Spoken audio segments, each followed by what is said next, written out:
Welcome to A Canadian Investing in the U.S., a podcast and YouTube channel focused on Canadians buying real estate with host Glenn Sutherland. Welcome to an episode of Canadian Investing in the U.S. This week I have my repeat guest, Doris Lewis. Doris was back on episode 146. It was a great episode, and whenever we have a great that was 2 years ago, so whenever I have a great episode, we gotta bring him back or bring her back every once in a while, right?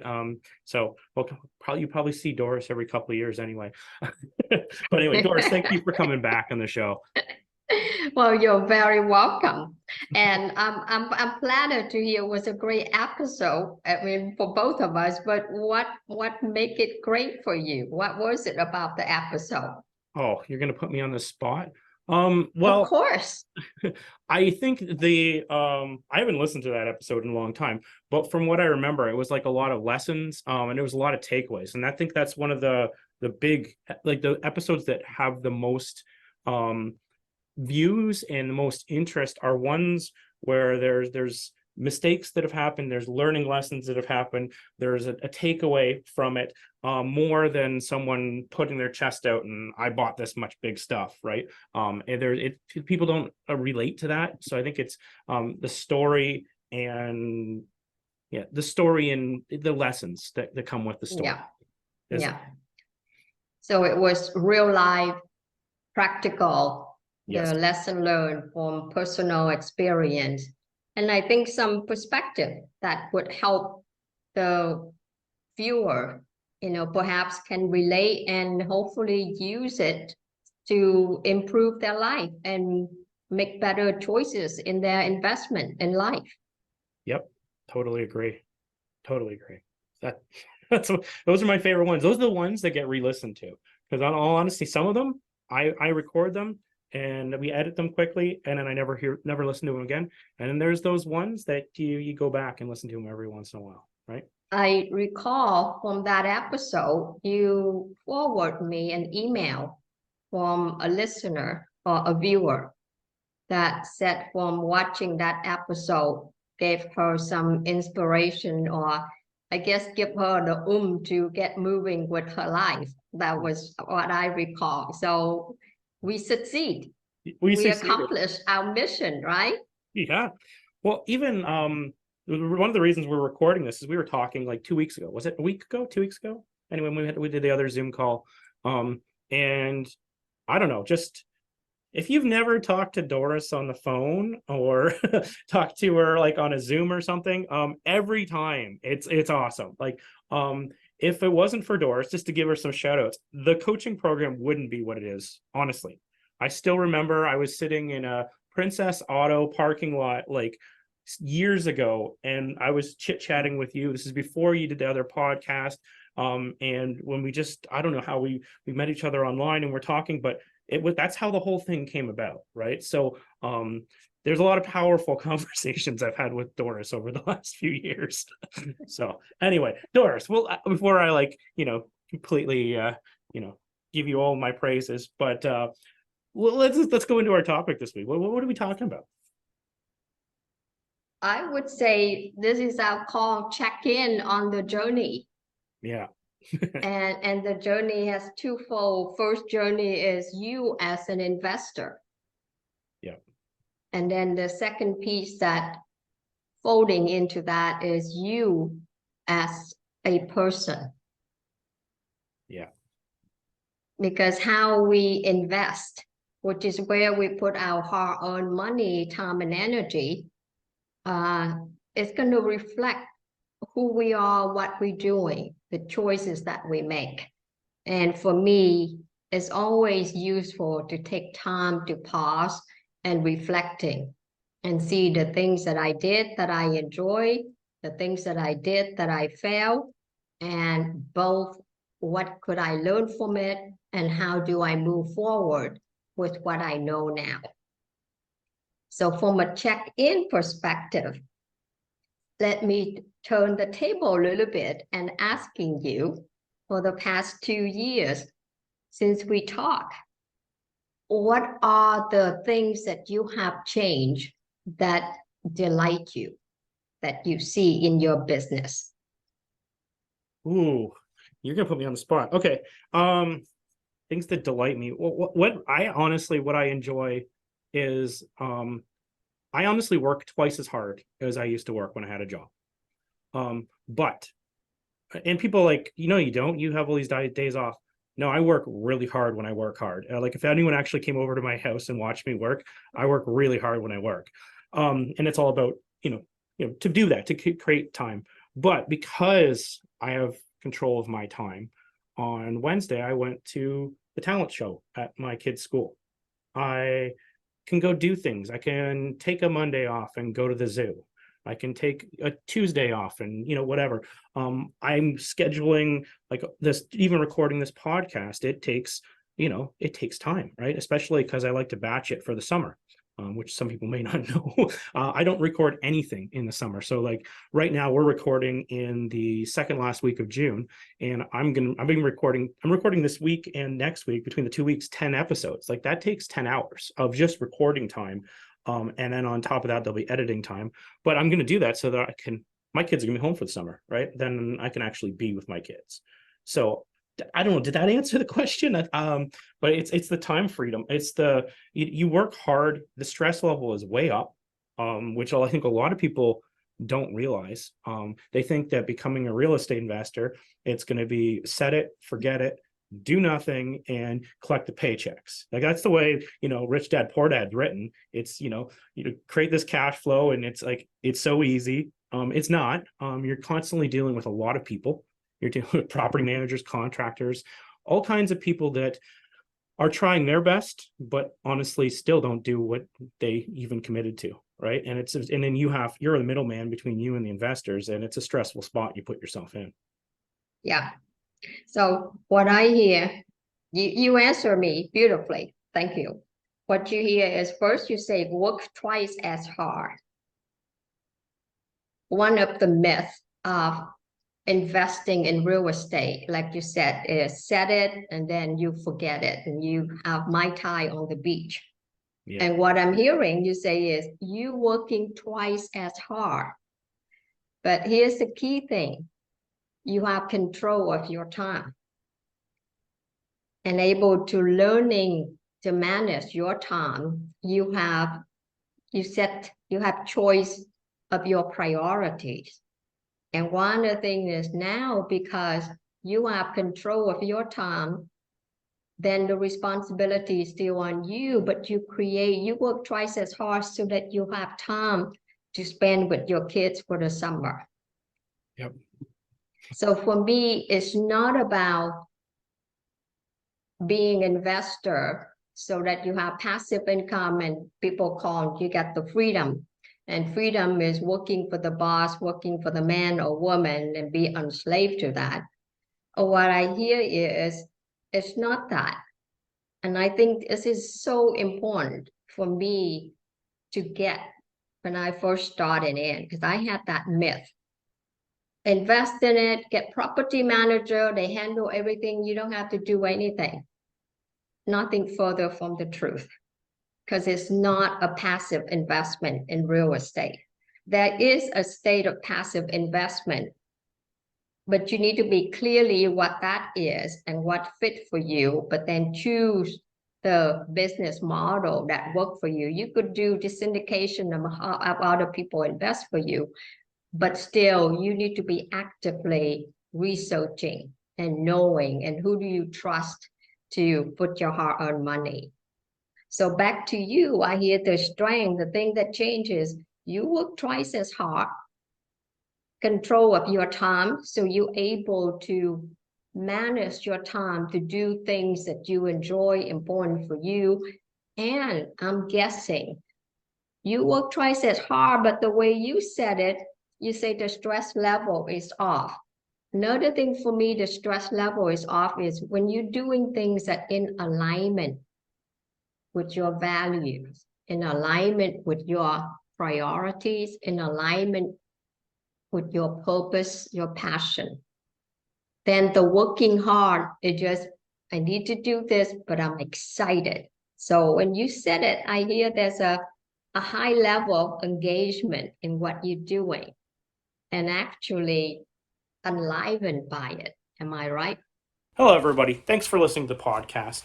I just wanted to let you know that I've created a new coaching program. I believe the new coaching program has way more value than any of the programs that have even existed in the past. What we've done is pre-recorded all the lessons so that you can work through it at your own pace, which is pretty cool. And then we're going to meet up on a regular basis to answer the questions, do deal analysis, and actually spend our time together working on things instead of spending our time learning things. I think this will make a seamless transition to buying in the United States and will help you solve a lot of your problems. If this is of interest to you, go to glensutherland.com/coaching. I hope to help you guys invest in the United States, and I hope we provide as much value as possible. Back to the podcast. Well, yeah, that's the thing. I'm always trying to challenge myself. So it adds, honestly, it's fear.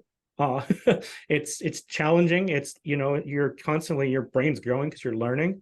But if you aren't pushing yourself, and even if you get into the same habit, like some people just listening to the show, they know I'm trying to buy a large apartment building right now, and I haven't done that, but you partner with people who have. You bring in people who, so you don't make mistakes because you're playing with other people's money.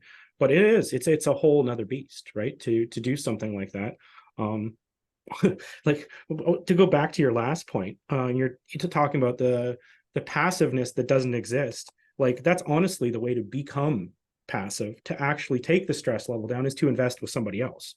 But you can't do that. That's like a second level or a third level of investing.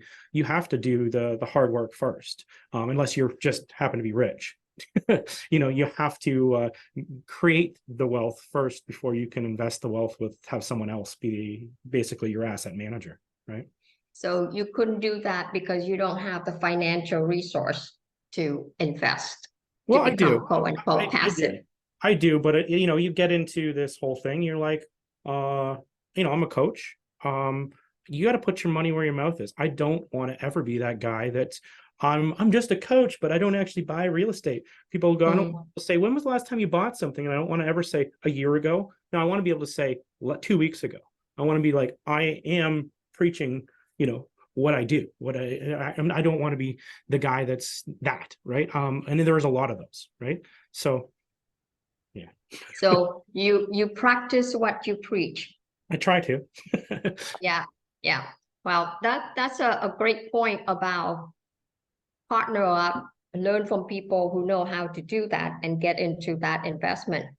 I find that for me, the passive investing is passive because I may not be quote unquote hands-on activity, but it's not passive in the mind. It's not passive because I need to really decide what is my goal, what is my objective, not just for today, but with this investment, what is the long term down the road? I do find that a passive investor, one way for me to get in is to JV with someone that maybe bring the skill set, the knowledge, and I bring the money, and then help me along, that I learn along the way. So that symbiotic relationship works very well for quote unquote passive. Wouldn't you say? Oh, totally agree. I wouldn't be where I was if I didn't, give away parts of the deal, right? You have too much work for yourself, even as it is. You can leverage other people's time. You can leverage and just, get a smaller piece of a lot of more projects, right? It's just smart. Like it's so, and it also diversifies. You're not, all your eggs aren't in one basket. They could be in 10 baskets. Right? Yeah. And for me, that go back to when I asked you, what delights you, is I find that if we work in our area of strength, then we tend to have a lot more fun. They're still growing. Like you said, you like challenge, you like new things, but it is in the arena that you enjoy. Yeah. Right? It's the story I keep remember, a young mother said, I never could understand, they live in Saskatchewan or somewhere in Canada with frozen lake, right? She said, I never could understand. I can ask my son, who's 6 years old, to take the trash out. All he had to do, put on his glove and his mitten and his hood and jacket. All this, it take no more than 10 minutes to take the trash out, but it took him an hour, and I have to keep nagging him to take the trash out in the winter. However, when it's time to go outside to skate and play hockey, she said, hockey, you got the helmet, you got the clothes, you got the padding, and it took him 15 minutes flat to be out the door on the frozen lake water, lake surface to play hockey. Oh, yeah. She's like, how come 1 hour, 15 minutes has nothing to do with the activities? It has to do with the motivation, what we enjoy, what enliven us. So I hear you have a lot of challenges that you keep learning, but it's in arena that you enjoy. Yep. So for me, what delight you is a question to tease out for me. What is your arena of strength? October 21st, we are hosting a conference in Mississauga at the Doubletree. We have some amazing speakers lined up. Brady McDonald, Quentin D'Souza, Felix Vortman, Arlen Bonin, myself, Adam Rass, Ali Ajami, Brent Green. The conference is called Canadians Investing in U.S. Multifamily. If you're looking for more information, please go to glensutherland.com/conference. Oh, that's what you're throwing at me now? Oh my goodness. What is my... Because if we don't know our strength, then we cannot create our sweet spot. I don't know. I have to answer this on the spot. What is my strength? Well, I know what I do a lot. I do a lot of problem solving, but I don't know if that's my strength. It's not something that I'd love to outsource that. It's like the hardest part, right? It's the stressful part. But it is honestly one of the reasons that stuff gets done. But what is my greatest strength? You know what? I know what my greatest strength is. My greatest strength is talking to people and networking. I can go to conferences. I can sit and talk to complete strangers for hours. I got that from my dad. I just went with my dad to my daughter's soccer last night. He stopped and talked with all these men, women, all the way as he walked down the path, because the path down to the soccer field was up high, and the kids were at the bottom, and it was too steep for a lot of the seniors. And he stopped and talked to every single one of them. And you're like, and you think, and you just look at him and you go, I wonder where I got it. You just watch him work a crowd. He just goes and talks to everybody, right? And he's a friendly guy. Well, wonderful. You talk about, you love talking to people.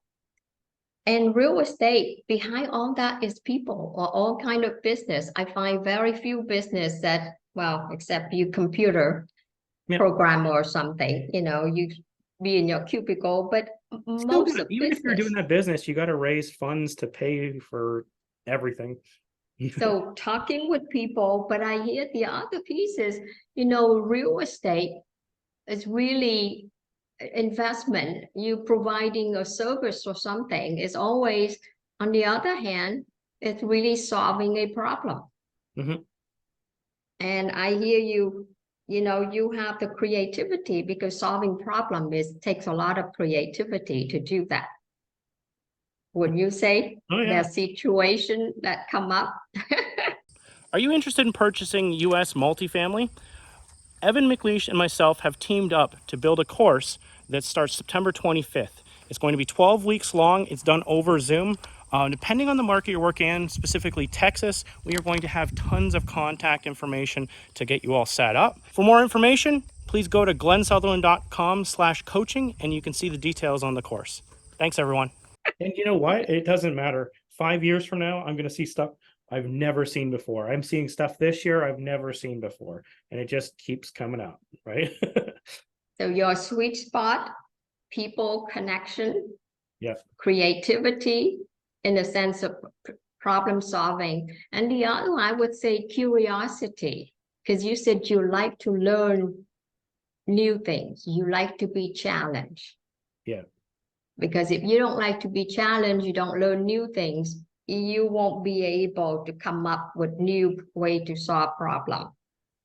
So I see, the curiosity, the people-oriented, the creativity, those are your inherent sweet spot. Those are your arena of strength. And you just happen to apply it to real estate. Yeah.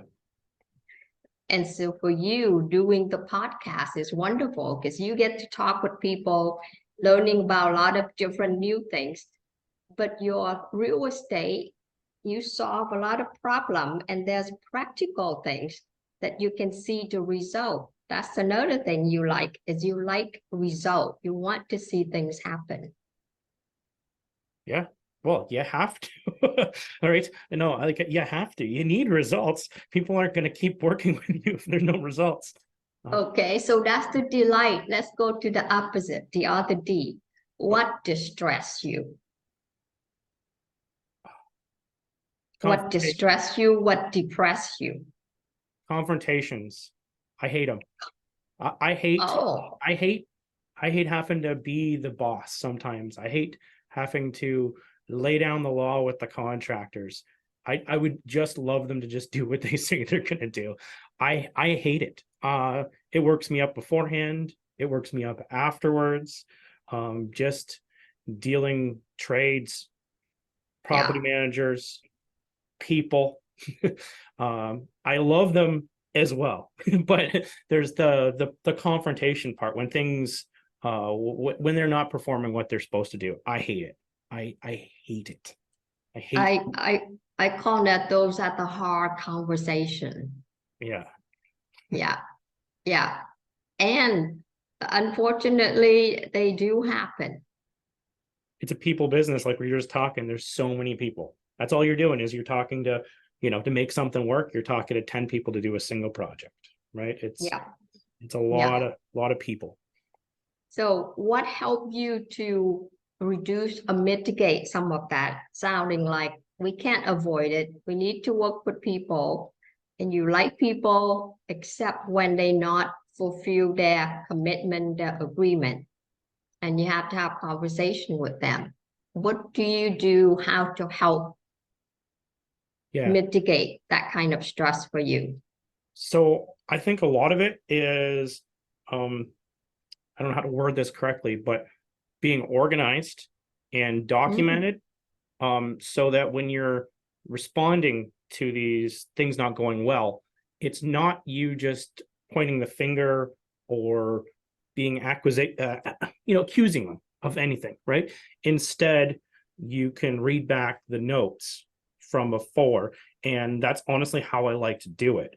And so it's not me necessarily yelling at them. I want to go, on May 1st, I'm going to just start the conversation. I'm going to read through our notes for the last 2 months. On May 1st, you said this was going to happen on this date. On May 8th, you said this was going to happen on this. This is what the progress was. And you just go slowly through the whole thing and just read it. And they're like, they start jumping. You're like, just let me read the notes. I'm just reading the notes. It's not me. It's the paper. The paper is to blame. And we go through the notes and we read the notes, and then we go, how are we fixing this? You don't have to scream at them then, because people, if you scream at people, they don't respond to you well.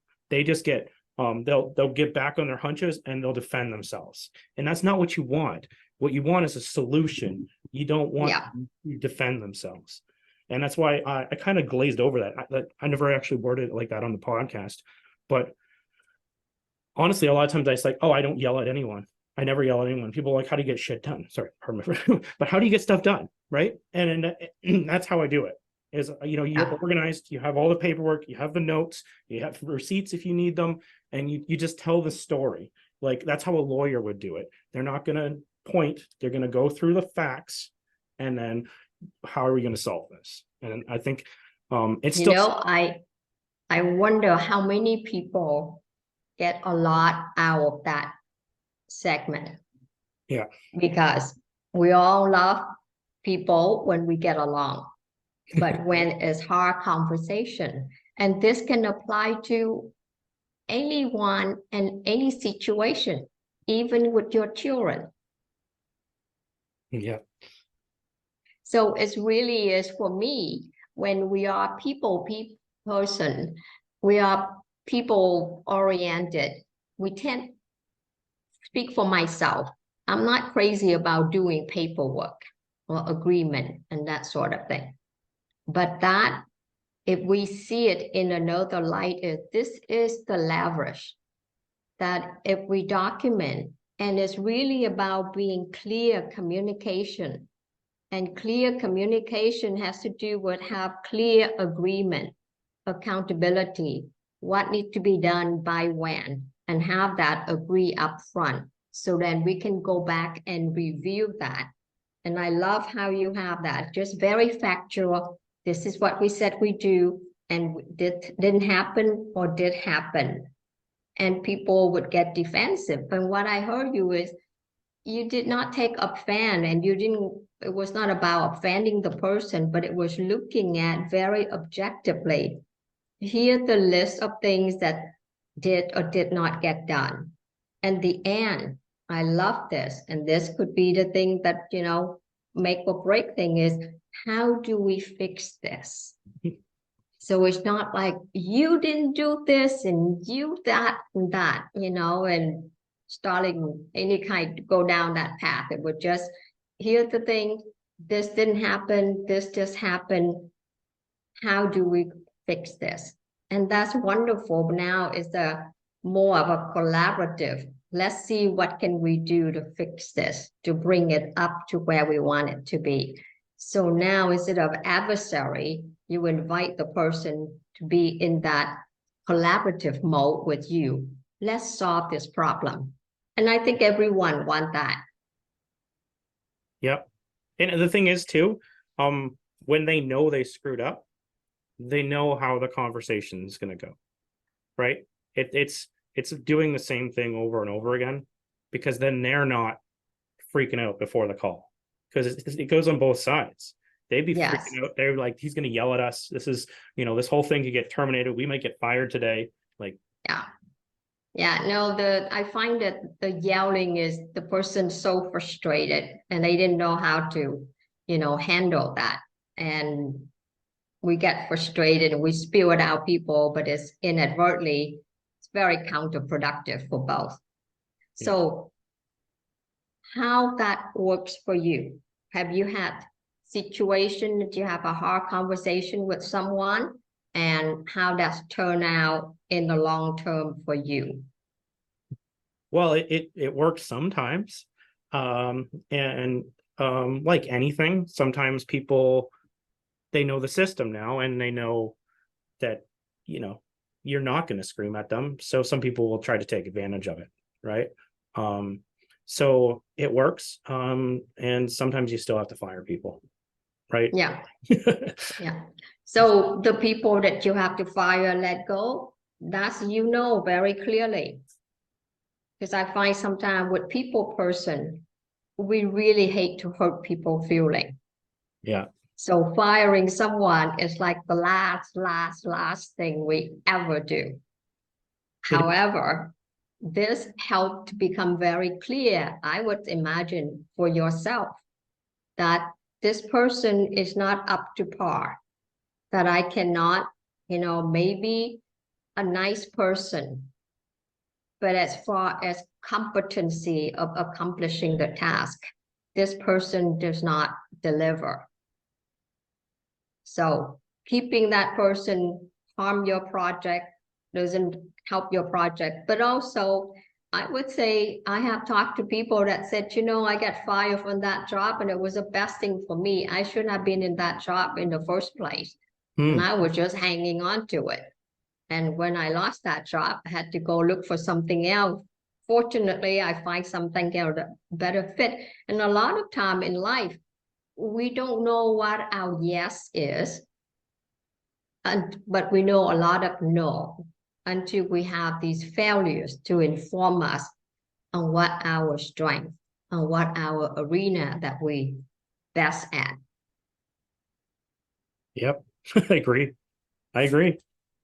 I would imagine the people that you have these hard conversations, and if you continue working with them, how's that working relationship down the road after that? Oh, I have to try and think of specific people to try and answer that question, honestly, than just, coming up with a theory. I think you're not asking easy questions. I think that it works. I think we understand that we both work really hard. I think we're both frustrated with each other. Honestly, if we're going to be completely honest, I'm sure that they feel the same thing. They're like, this guy is hassling the heck out of me all the time. But I don't know. We continue to work together. Is this the relationship continue? Did it improve in a sense of able to delivery of the work, better understanding, or is it continue challenging? It's a roller coaster. So you fix things get better, and then you get really good results for 6 months, and then they start to slide again. And then you have to go through this process over again. And yeah, it's a repeatable, it's coming. It's all about, how far do you let them go before you start making the corrections, right? Because, they do need a break from you being the boss over their shoulder, being a pain in the butt. So it's, like, I don't know how to explain it better than a roller coaster. It goes up and it goes down, then it goes up and it goes down, and the progress gets good, and then it gets bad, and then it gets good. Well, that's the most honest answer I could come up with. Well, you described it beautifully. I'm asking for honest answer because I think that's part of life sometimes. That some people, have a better understanding, and whatever their habit, they lapse back into that mode. And so you work together to bring it back up again. So it's a continue evolving and growing and improving each step. Yeah. So I myself find that some people, when we have that hard conversation, and hopefully I don't wait it too late, then some people, they get it, and then it becomes easier down the road. When we have the next project, where we at, what we need to do, then it becomes a process that we learn to work with each other. We have a framework, so it's not so challenging. That doesn't mean that we don't have problem. That doesn't mean that the problem goes away, big new problem. But there's a process that make the interaction, the working relationship works better, if that makes any sense. Yep. And you just talked about multiple new projects, because that's what the game we play. And each time you start a new project, it's the time to set the tone for the whole project. Like that's when it's easiest to introduce new paperwork to be filled out, new structure, new everything. And they understand why you're doing it because of the last project. So anyway, that's my off tangent thought. Okay. So we come down to, we said we want to have it 20 minutes. Yeah, so we've a little bit long, but that's good. Yeah, so for me, just to capture you, I get to learn what your strength, what arena that you enjoy. I learn how you mitigate it with the clear agreement, which is for me what needed anyway. So instead of seeing paperwork is a hassle, the paperwork, these agreements that need to be established up front can be a really powerful tool. It can be a powerful structure to evaluate the progress and hold accountability, and then move forward. So for me, it sound like organized, document, clear agreement, all the things that very smart to help you mitigate that dreadful hard conversation, confrontation with people, Oh, yeah. Oh, which is, I think, what I call grow up in business. I love it. This is Yeah. amazing. I think that everybody who listened to this got some value. At the very least, they got a little insight into how my brain works. But I think that people could apply this themselves. I'm not sure what if you have a side business of doing counseling, but if you do, this would be, I think there's a huge benefit for people, even just getting your thoughts out and planning how, just talking. So I do have a project in mind. Okay. And but I like to work with you on that project.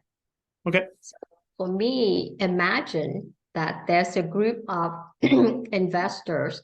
They're busy with their work and they want to just get going. They need some, be JV with a group. Yeah. I'm looking at, creating no more than 10 investors that come in. And I'm now in the US.